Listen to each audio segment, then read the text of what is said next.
Big announcement coming out of Hockey Alberta today. Joining me on the desk, Moses Woldu, who will have more on the elimination of body checking. It took a lot of people by surprise. You know, you hear some people that are for this. It's already been done in one province already.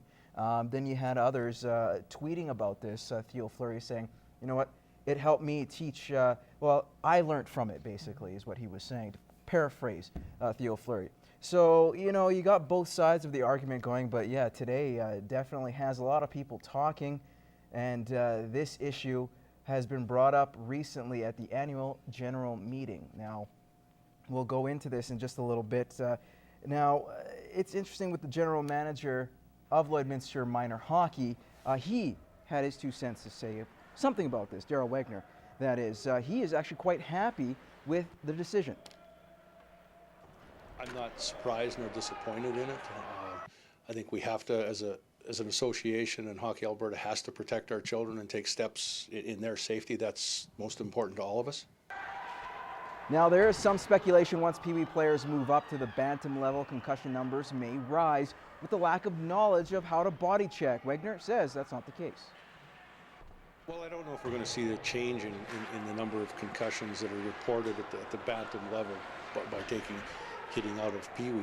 I think not everyone reports a concussion, so I think you're still going to have them. But your children are a little older, a little able to withstand the hits a little more. I think, you know, if you look at all the stats on it, I think it is the right choice to take it out of Pee Wee. As I mentioned earlier, Alberta is the second province to ban body checking at the Pee Wee level, joining Quebec. Wagner hopes that the rest of Canada will take this into consideration. I think you'll see maybe some of them will take a year to see what they think of it first, and I'm hoping that it comes right across the whole country. Now we switch our attention to rugby. The Endeavour Machining Reapers men's team are hoping to put last week's season opener behind them, blowing a 17-point lead against the Gophers in Saskatoon. The good news is that the Reapers have little time to dwell on the matter, with their home opener set for tomorrow night. They were more fit than we were, so that was how that went. We can be a really good defensively team if we want to be, and that's what disappointed me on Saturday. We just didn't have that hunger to defend well. It was a promising start for the Reapers on Saturday, up 17-0 at the half, only to give up 31 points in the 6-point loss to the Saskatoon Gophers. Fatigue played a role in some defensive miscues, something the Reapers must fix with a short week. That was one thing we needed to work on, definitely on the weekend there. Everyone making their hits, getting low. We were too high, we were bouncing off. It's a quick turnaround, which is good to get it out of the system, but you've just got to be careful on how much physical contact you do with the game coming up on Thursday night. That's when the Reapers host the Saskatoon Badgers B squad, but the B team won't be second-rate.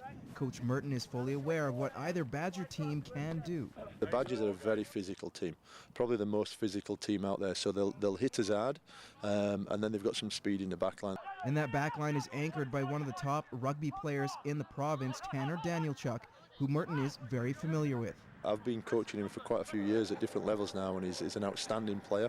You know, if there was an award for the best player of the year last year, he would have got it without a doubt. So it's going to be interesting to see him play because he's a class act, and the boys know that as well. So it won't be a surprise when he gets his hands on the ball that we have quite a few people around him trying to stop him. The Reapers and Badgers hook up at ES Laird. Kickoff for tomorrow night's game is at 6:45.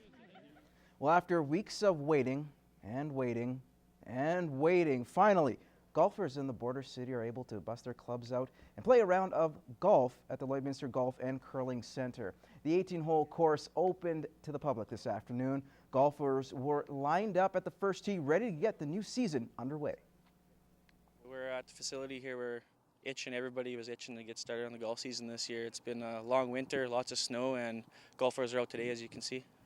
Although the snow decided to hang around the border city longer than people wanted it to, it actually helped the condition of the course. The golf course is in really good shape. Actually, snow really helps insulate the golf course and gets everything nice and green, as you can see behind me here, and we're on go today, so pretty excited. Usually getting golfers out on the course in April, the demand on the links has been bigger than ever, with tee times already filled up for the weekend.